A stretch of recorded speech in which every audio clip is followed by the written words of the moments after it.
Good morning, good afternoon, good evening to all of our amazing viewers here at the 214 Sports Show. I'm your host, TJ Crowitz. I'm joined alongside my co host, Joseph Duffy, as always. This is episode 58 of the 214 Sports Show. Joe, how are you doing? Doing all right. Glad to be on for another episode. Not as doomy and gloomy as I thought I would be after a Mavericks loss against Not their just former any star. Mavericks loss. Yeah, not just any Mavericks loss, but a loss that, of course, was very back and forth. Not the best shooting night for the Mavericks, but we're still here. That's true. That's true. Well, it is episode 58 of the 214 Sports Show. Probably episode four or so without Luka Doncic on a Dallas squad. Still depressing. Episode 58, I forgot to even think about a jersey number that a Dallas player has worn. I was looking it up. Not too good. Not too good results. I guess we can make it the active 58 on the Dallas Cowboys Luke Schoonmaker, the Luke Schoonmaker episode, or we could go even worse and say former first round bust episode Mozzie Smith. Yeah, about to say Mozzie Smith, Yeah, the Mozzie legend. Smith, the legend, Mozzie Smith. Yeah, I mean, I'm on the side to say it's a Luke Schoonmaker episode. I don't know if we Dude, should. Alden Smith. You could even do what's his name? Yeah, Alden Smith. He had a pretty nice season to start, but he just Yeah, kind they of fell just off towards the end of that season. Almost had a nice rebound. What a yeah. crazy season We that was. dedicate this episode to no one, To nobody. to This nobody. this is just number 58. It's just number 58, unfortunately. Can't find anybody good. I'm sure the Rangers might have somebody, but whatever. Let's get into the episode. We always start off with something. Let's start off with something that might make you feel better and might make you even feel worse. I'm sorry, but it is on today's date in Dallas sports history, February 27th, 2022. The Mavericks completed a huge comeback. The win on the road against the 43-18 Golden State Warriors. They won the game 107-101. This was only the seventh home loss for the Warriors this entire season. As we know, they went on to win the NBA championship. They beat us in the Western Conference Finals later this year. The Mavs were led by, guess who? I'll say it, Luka Doncic, Hmm. who had 34 points and 11 rebounds, 9 turnovers too. But the Mavericks, they were down by 21 in the third and outscored the Warriors 33-13 in the fourth quarter to win a huge game and bring their record to 36-25. Spencer Dinwiddie also added 24 points on the night. The Warriors' leading scorer was, of course, Steph Curry with 27. That was a So fun game. I remember that game. I actually don't. You don't? I don't remember that game. I Yeah. don't. I remember Jason Kidd making fun of Luka Doncic for almost having a triple double with his 9 turnovers, but I don't remember the game for some reason. Forgot about that. But Yeah, that was crazy. yeah, well, now we're starting to feel like after last night with the Mavs Lakers, well, last night since we're recording this on a Wednesday, it seems like Luka and Jason Kidd might have some beef. It might seem like Jason Kidd was Oh, maybe part of it. oh man. Hug everybody, talk to everybody, but don't even look J Kid's way. I don't know about that. I thought he was one that was even more hurt from getting Lucas shipped out of here, but maybe they had some beef on the way out. I kind of I could don't know. smell the kid. I kind of could smell Jason Kidd all over this trade, man. I don't know. Oh I wasn't really no. trusting the Say initial. it ain't so. I Say it ain't wasn't really so. trusting the initial report saying Jason Kidd didn't know anything about it. Look, man, I Oh, kind of reeked of it. I don't know. dang. Anyways, before we get into all this negative talk about the Mavericks, because it will get negative, let's have some fun with some Pirtle, something that we like to do all the time. Yeah. Today's Pirtle, let's see. Hopefully, it's somebody good because man, I feel like Pirtle's just been awful recently. But let me share this screen real quick. I've been getting exposed in Pirtle. Oh, I've been getting exposed in Pirtle. I feel like if I was still playing 2K, Oh yeah. this would be locks. I wouldn't have any problem. But unfortunately, 2K kind of bad now. Don't have the time to play it either. So, all right, first player always got to be a Maverick, right? Always got to be a Maverick. I'm gonna say Oh, like Max. Omax. That's a good one.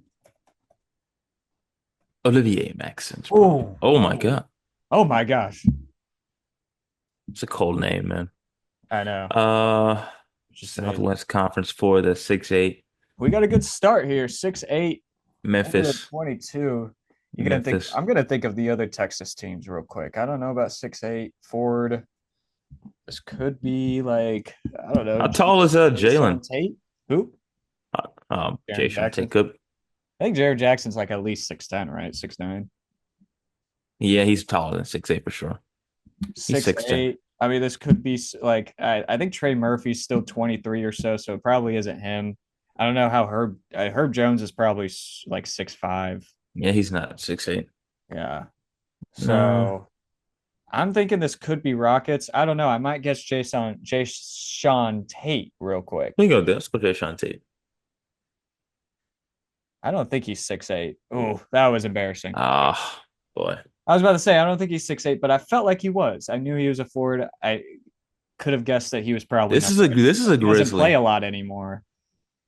So 28-27. That wasn't really a good guess. My fault. After Joe, this first guess was amazing and I just sold. Santi Uh Aldama. Santi Is Aldama. he still in the Grizzlies? I'm pretty sure he has to be, right? Let's see. Oh, Oh, seven. okay. He's 7 foot. What? I had no clue. But it's I did not know that at Memphis. all. So he's This is screwed. I don't know. okay. Desmond Um, Bain? Bane is no, he's not even Bain is close to six 6'8". five, right? Oh He's like 6. no. I don't know Memphis, man. I don't watch Memphis. Oh my God.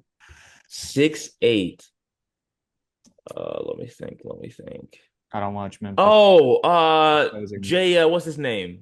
The hyphen, not the hyphenated name. It's like TJ. What do you call those names? The initial names. What's his Like name? GG.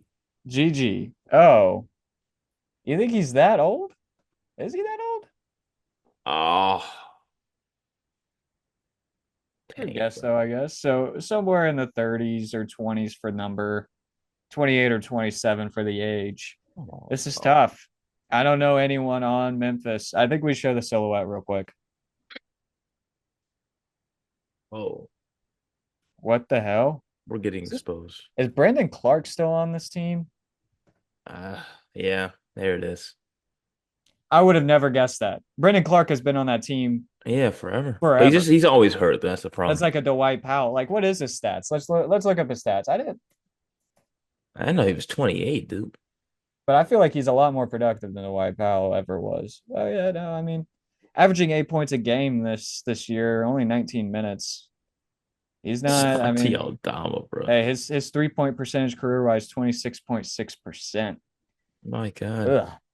All right, that's Yuck. interesting. Well, at least we got it though. But Hmm. anyways, let's get on to the Mavericks, man. The Dallas Mavericks, as we all know, lost to the Luka-led Los Angeles Lakers on Tuesday night. It was a close game. I think a lot of people expected it to be a blowout. I think a lot of people expected Luka to go for about 50, maybe even more. I think I saw people saying that he was going to go for 77 points. Um, but Joe, I mean, what was like? I mean, first of all, did you watch the game? Oh yes, the whole game Okay. in its I watched the entirety. second half. I was actually I wasn't available to watch the first half, but the second half was a little hard for me to watch. But like, I mean, just watching this game, I mean, do you think that the Mavericks fully healthy could beat the Lakers in a playoff series? I'm not willing to go all the way there yet, but I will say that this team was fighting their tails off in LA, and I was not expecting them to really bounce back because in that first quarter, and also part of that second quarter, it was starting to look like Lakers are about to run it up. And the crowd was getting really into it. Luka was heating up, making some nice shots. LeBron was finishing down low. And you started to hear the thank you, Nico chants, which, come on, we all knew that was going to happen as soon as Luka would start dishing out some beautiful assists and people would start hitting threes from the corner after being wide open. But, this team found a way to really fight. And I was pleasantly surprised by that. And being as banged up as they are, and also not having as great of a shooting night as they had. I'm a little encouraged that they can find a way to make a late run, possibly for a sixth seed, maybe a fifth seed if they heat up even more. But so far they're just not great on the road. They now dropped to 13 and 17 on the road. Bad shooting night, like I said, 35% from the field as a team. Not a lot of great three-point shooting until, of course, the late game stages of say about the last few minutes of the third quarter and the fourth quarter, because Klay Thompson was heating up. He was scorching from three. You had Najee make one. You had Kyrie just going crazy. He is putting the team on his back, by the way. 35 points for Kyrie. And so I was really impressed by the fight, but you just saw once again how the front court is just so weak right now, and there's not much we can really do about it. Anthony Davis would have a big role on this team right now, especially in that game last night against his former team, where they, of course, showed a package of him to honor him. And he was a little bit, he wasn't as emotional as people thought he would be when they showed that package on the screen. But games like that are where you need Anthony Davis. And Dwight Powell, he hung in there the best he could, but Dwight Powell just he can't fill in that role like that. Kessler Edwards can't fill in that role. There's a lot of offensive rebounds that front court gave up, and losing by 8, that's not too bad in my opinion. When this team gets healthy, they can find a way to be even better on both sides of the court. Mhm. Yeah, I mean it just felt like the Lakers kind of toyed with us a little bit with Luka LeBron and being able to just kind of have their way with the paint. Um, it was, I mean, I hate to be the person, I love to be optimistic about a team, but I did start off this question saying, do you think that this team could beat the Lakers fully healthy? There's no guarantee that this team will ever be fully healthy. And so that's a problem. That's a problem. Um, what I want to talk about is what was wrong with PJ Washington in that game. Just Boy, tough game, man. People were rough one. bringing up the Tony Snell graphic with the Oh, 28 minutes, 0 points, 0 rebounds, 0 assists, all that oh for my PJ God. Washington. Um, I mean, it was. I can't really speak too much about the game to be honest because I didn't even watch the first half, unfortunately. But watching the second half, it's it's crazy to see that this team. I hate. The team needs a closer. The team needs a closer. Kyrie is a great closer, but Who are you unfortunately, going when to? he's the only one that can go into the late fourth quarter with the ball in his hands and can be trusted with that, it kind of alienates him. They're kind of laser focused on Kyrie now, and it makes it harder for him to get freer shots late in the game. And it also, we were seeing this team just constantly at the end of the fourth quarter have late clock situations. They were going in the 5, 4 seconds, and they have Max Christie shoot up a three over somebody that didn't even hit rim. You had Najee Marshall shooting those threes. He made the first one, but then he couldn't hit another one. You had Klay Thompson shooting that fadeaway three that actually almost went in. But these late clock situations, man, like this is something that the team needs to clean up. Obviously, the team needs to clean up, and it would help to have. I just don't even want to say it anymore. We all know what to I say. We all mean, know what to say. it's literally so obvious. Like you knew that this low key hurts a little bit more than if they were to get blown out last night, because this is the game where Luka would come clutch. Mm-hmm. This is the games that he would, be the late game closer, of course, and you see him handle the rock. But when you only have a guy like Kyrie who you only have to double, I mean, to get the ball out of his hands. Max Christie, I like the guy. He's young, he's green, he could be really good in the future, but his ball handling is nothing close to Mm-hmm. Luka's or Kyrie's. I don't trust him to handle the rock like that if we need, a game-changing or a game-winning basket. And you saw it a little bit last night. His handle was a little bit wild, and he was not too great shooting the rock either, shooting 4 of 13. But you got to have guys who can knock down those wide open shots. And Dante Exum was missing his first three-pointers, but he found a way to, kind of bounce back and finish the game a little bit better. But PJ, man, it wasn't his night. And it was an 0 for 9 shooting night for him, 0 for 2 from three. just was not his night. And hopefully this is not a thing that carries over to another game because this is now two straight losses.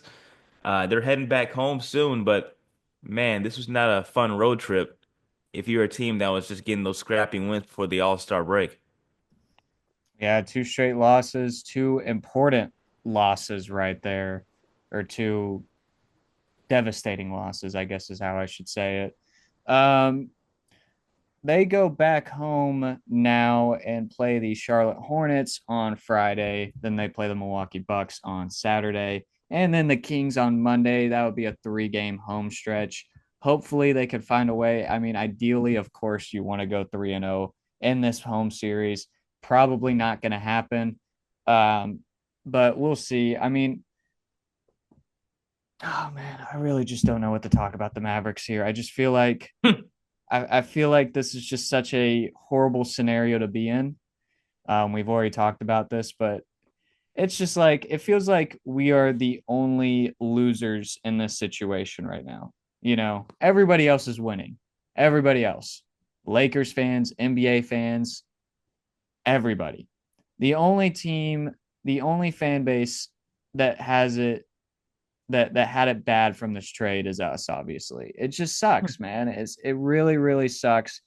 It hurts to watch the guy who was supposed to raise another banner in your city go on and beat you in a game that it was completely avoidable if Nico Harrison just didn't do anything. So just a really heartbreaking day for Dallas sports on Tuesday. And then you have, you have a Luka staring down the bench, and then you have the commentators, egging it on, like, I can't wait to see what Luka does tonight. And you have Mike Breen saying in the Nuggets game, like, if you're a Dallas fan, you gotta be sick just watching this. Like, I know. we know, man. We know. We are sick. We get it. Do you think the NBA orchestrated the trade? Hey, man. I'm not all into conspiracies, but hey, man, that ad that this released, that Nike just released. Jordan? Oh, Jordan, yeah. Like, come Yeah. on, man. Come on. I'm What are we just doing? saying, man. It feels a little orchestrated by the NBA. I can't. I hate. I'm not a guy to go in the conspiracies here either. I'm But not I'm a just person that saying. believes that this is a Las Vegas move, like a lot of people do. I don't think it's Las Vegas. I think they're just dumbasses. Look, I really, really think that the NBA helped orchestrate this trade. It Boy, just feels like it, man. I seriously think so. It's tough to talk about because it really could just be Nico was stupid. But I mean, come on, only talking to the Lakers, viewership down, finals viewership last year without with Luka on the Mavericks was still low. very fishy. It's very fishy. It's very, very fishy. And then, of course, to add on top of that, only getting one first round pick for this and getting aging players, except for Max Christie, who's 21, it seems like they wanted to make sure that the Lakers weren't like in a chokehold going into the future with their picks, with their finances. They wanted to make sure that they could still compete and get players around Luka. So I don't know. And I also think that the Lakers rescinded the Mark Williams trade because they're probably going to get some better center in the offseason. I'm predicting Embiid. I'm saying it right here. You heard it That's what I'm first. saying, bro. Lakers are going to trade for Embiid in the offseason, and that is why the Mark Williams trade got rescinded. The NBA loves the Lakers. I'm done with my conspiracy theory. I was saying a few weeks ago, man, that I don't understand why this is. It's always this same case in every single league. A team that's been historically dominant, a team that is rich, even when they're on their way down, when they have the aging stars, they somehow find a way to get another young star every single time without, like, say, of course, like scouting or something. It's always like a free agent they get because the team just finds a way to just relinquish them and nobody else can compete. And you've seen this with the Red Sox or the Yankees or the Dodgers, and Not the I don't know Cowboys. why do people help these franchises? I don't understand.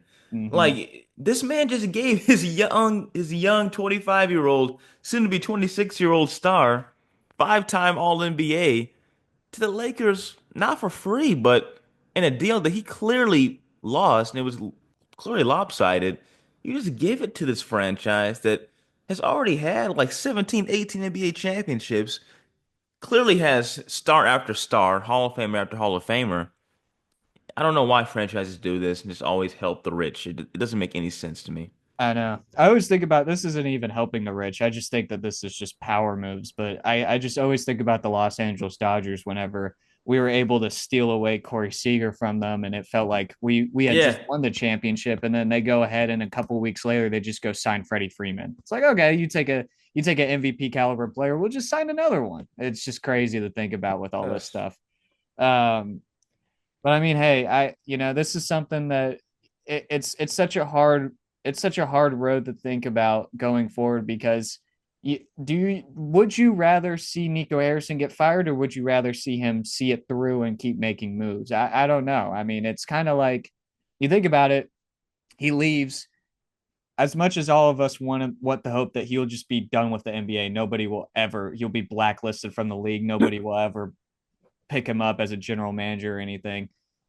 I mean, look, he could go into another front office pretty easily. It's a friendship around the whole league, and he might just be making great moves again, all like he did with the Mavericks before this fateful two moves that he did. Which, by the way, Caleb Martin, come on, man, like we still don't even talk. We don't talk Yeah, about we this enough still know because about of him. how Yeah. bad the other trade was. Caleb Martin is not going to play for us, and it's like it's a team friendly contract. Quentin Grimes was going to be on an extension. We didn't want to sign him to that extension. I mean, come on, man. Technically, Why are we so he cheap, rejected actually. man? He rejected that extension, by the way. But I still Oh, think that he could have found a way to bring him back. I don't think it would have been that crazy of a price. But I don't think Nico is ever gonna get fired with this ownership because they're just as corrupt. They just don't know basketball either. Mark Cuban hardly has a voice in this ownership anymore. He's really not even the president of basketball operations. So this is really all just Patrick Dumont now. But I do think that if Nico were to leave this team, it'd be by him resigning. So it's pretty much his call if he wants to leave. And that comment he had at the press conference a few weeks ago saying, you know, who knows if what this team will be like in a decade. I might not even be here. I thought that was pretty telling. I do think that yeah, if he leaves his team, if this very team telling. just goes to the gutter, it's because, he leaves and just lets it burn on his way out. Yeah, it's very telling. Something that you never want to hear a GM say. Never. 10 years down the future, you don't care about that? Well, then like why are you the G why are you the GM? You should ensure success forever. You're buying into your own legacy. You're not buying into the Mavericks legacy. That's what hurts. You need to leave. And but unfortunately he's not going to leave. I wish you could see the writings on the wall with some of this, with the fans just being so uncontent with his job this trade deadline. I mean, we saw the two fans sitting courtside at the Mavs Lakers games with signs saying loyalty never fades away, putting an X between it, having photos with Dirk and Luka together, right behind Nico Harrison on the court. Nico Harrison knows.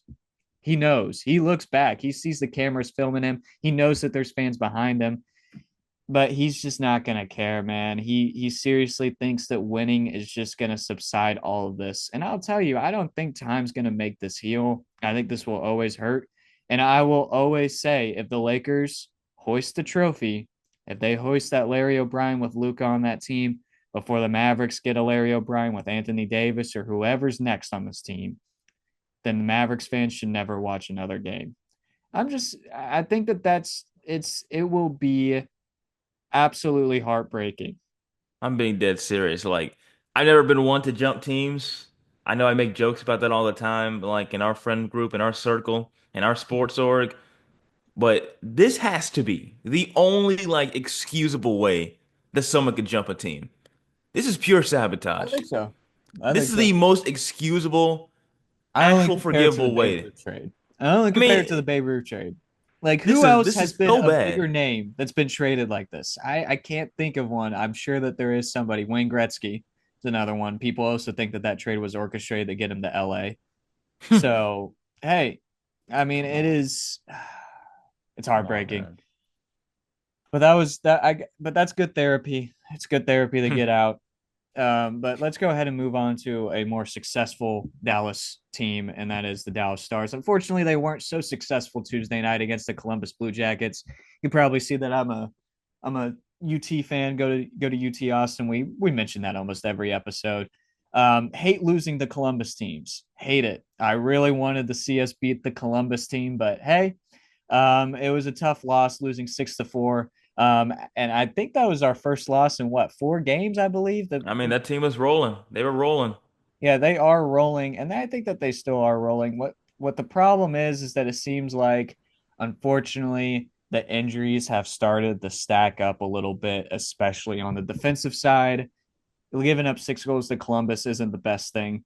But it just seems like we talk about the last game against New York Islanders, where Liam Bichel gets elbowed in the face in a dirty hit. Islanders fans will argue that it's not a dirty hit. Um, and takes him out for the game. Now he is in concussion protocol. And that leaves the Stars with only 4 defensive men against New York, because Matt Dumba drops the gloves immediately after that and gets a 17 misconduct or something like that. Has to leave the game until late in the third quarter. The Stars are playing that entire third quarter almost with 4 defensive men, and of course Bishel's still out. Seems like the defense is getting tired. I think some of the plays in Tuesday night's game just seemed a little sketchy. I also think that Ottinger just has a hard time getting adjusted early in the game. This is something that we've seen with Ottinger, kind of giving up early goals, but the defense was not helping him. Luckily for the Stars, unlike the Mavericks, the trade deadline is in early March, and so they still have time to get a defensive man. Unfortunately, well, I guess not unfortunately. It just depends how you think about it. Erik Karlsson for the Pittsburgh Penguins defensive man was announced to be on the trade block, and Jim Nill has already shut it down, saying that he does not want to take that cap hit without having to give up some young players and also not being able to re-sign some young players, which makes sense. My GM. He My is competent GM. my competent GM. Absolutely crazy. But now going into the next few games, they also have a home stretch, 4 games now. Friday they'll play the Los Angeles Kings. They'll play the St. Louis Blues on Sunday. Tuesday will be the New Jersey Devils, and then Thursday will be the Calgary Flames. I'm hoping for at least 7 points here. 7 points out of the possible 8.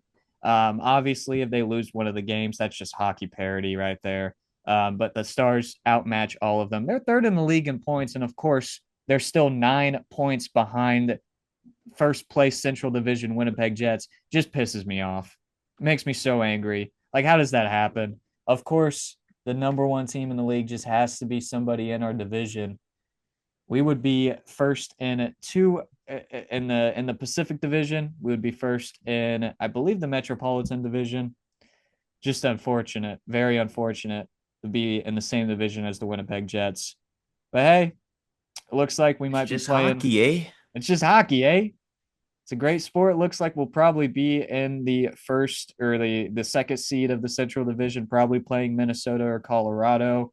So that's going to be either of those teams will be a very interesting first round, I believe. But we'll see. Still a lot of hockey left. Maybe they can take over that first place in the Central Division, but it will be rare. 2 games against the Jets still in the regular season to make that happen. Hopefully they can recover soon enough, because if they're playing with 5 or 4 defensive men against Winnipeg, they are going to get cooked. But let's move on to a very, very quick preview of the Texas Rangers. We just want to have some fun talking about the Rangers real quick. Their spring training hasn't been doing too good. Coomer Rocker got rocked. Yeah, they all been getting rocked, bro. Gee, this team is just they've been struggling with the exception of the game that happened a few days ago with the 9-run first inning. But the Royals kind of gave it to him. Of Mm-hmm. course, when he beat the White Sox, of course. Let's not brag about that. This team has been getting destroyed, especially in starting pitching. The offense, low key, with the exception of the White Sox game, has looked, kind of okay. I've expected a little bit more pop, but it's spring training. Everybody's getting their feel in. And so they're just trying to get their way and find their swing again early.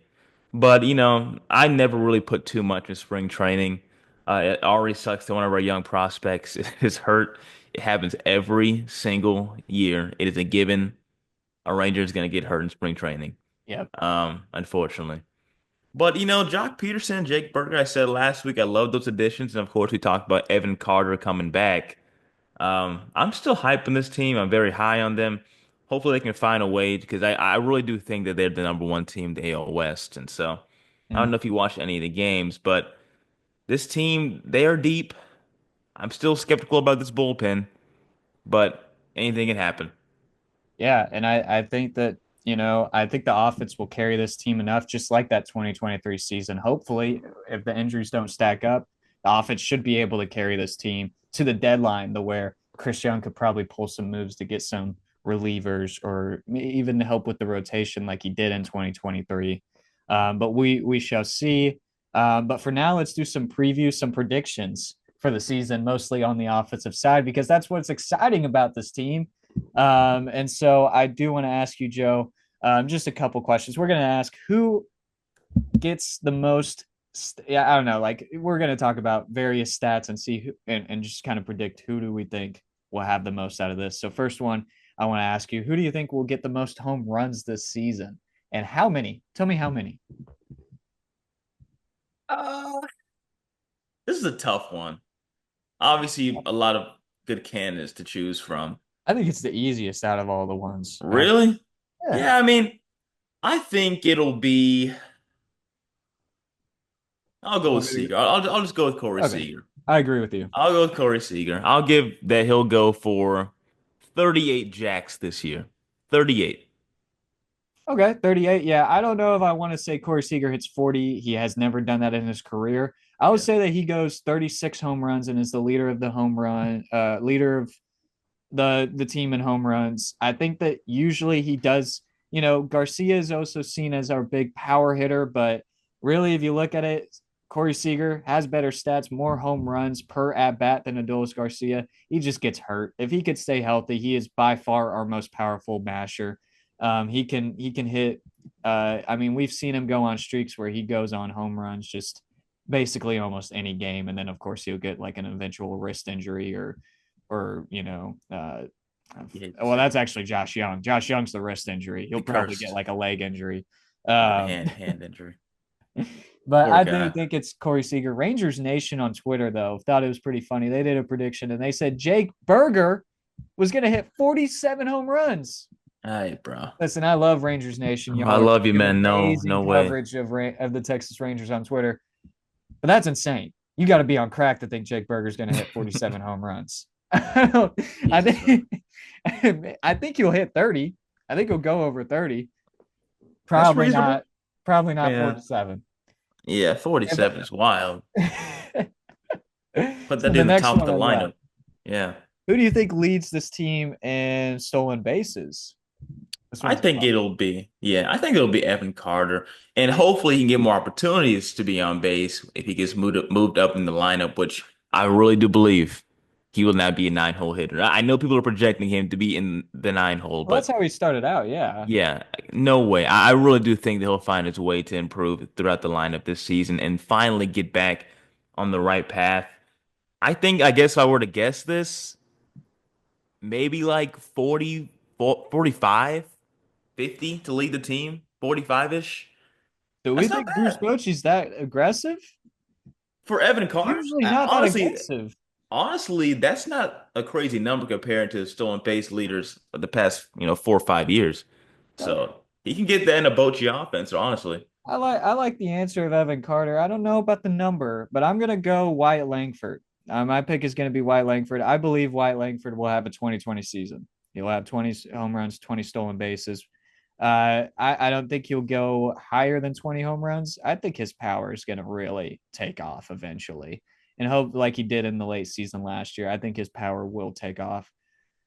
Stolen bases, he's a quick guy. I think he'll probably get to, let's say he'll get to 25 on the season. I really don't think that the Rangers are that aggressive on the base path. Maybe 30. We'll go 28. 28 stolen bases for Wyatt Mm, Langford.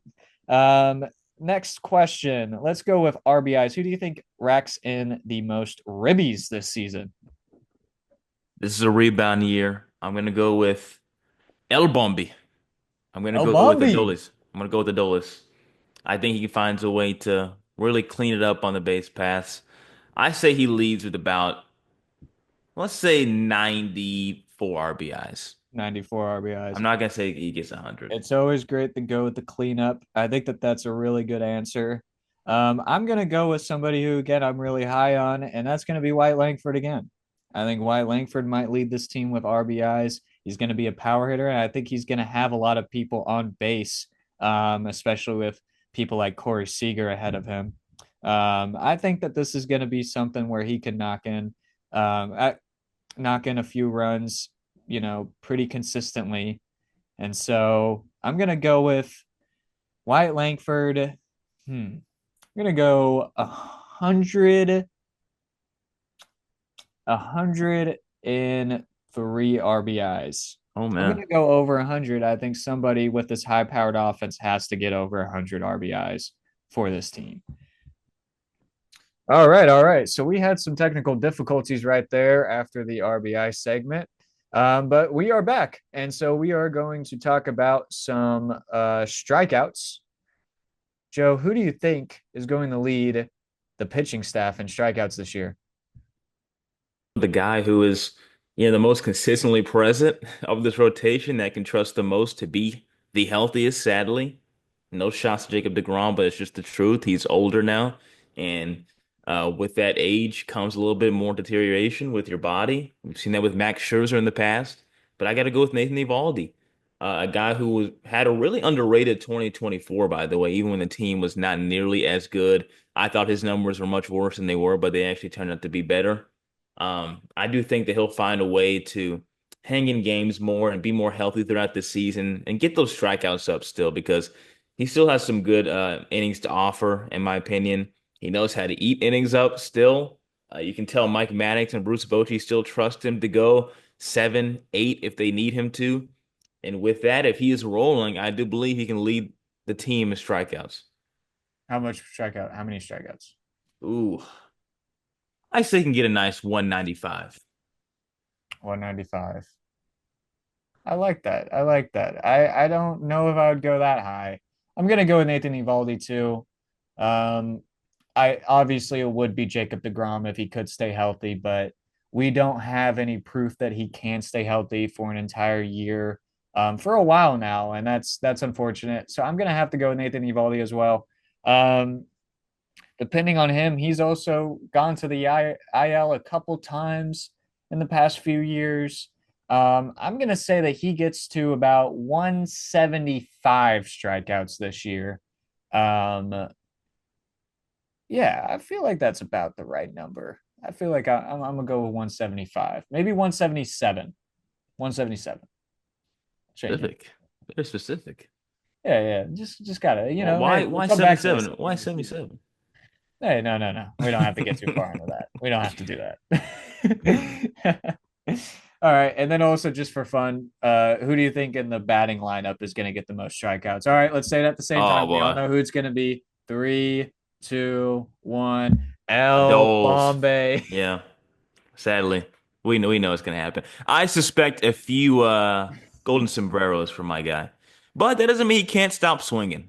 Hey, Keep I love keep him. swinging All for the right. fences. Hey, Keep swinging for he the fence. was a leader and one of the best sports moments of my entire life. Not I'm not one talking of the about. best moments, the best sports moment in my entire life. All right. He was one of those leaders. He was the backbone of it. He destroyed Houston. He even owns Houston, according to the He's the father. broadcast.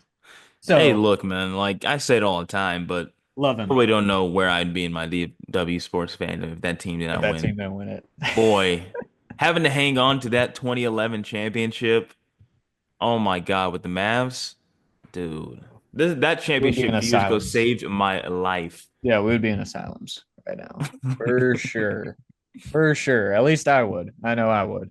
Oh man, But that's going to do it all for the 214 Sports Show. A little bit of a long episode this time around, but we did have a lot to talk about, a lot of news surrounding Dallas sports this week. Um, If you want to subscribe, like, we would appreciate it. Obviously, you can do that at YouTube or Spotify at 214 Sports Show. You can also follow us on Instagram or Twitter or even TikTok to get some more exclusive content and some of our thoughts outside of this podcast. That will be at the 214 Sports Show.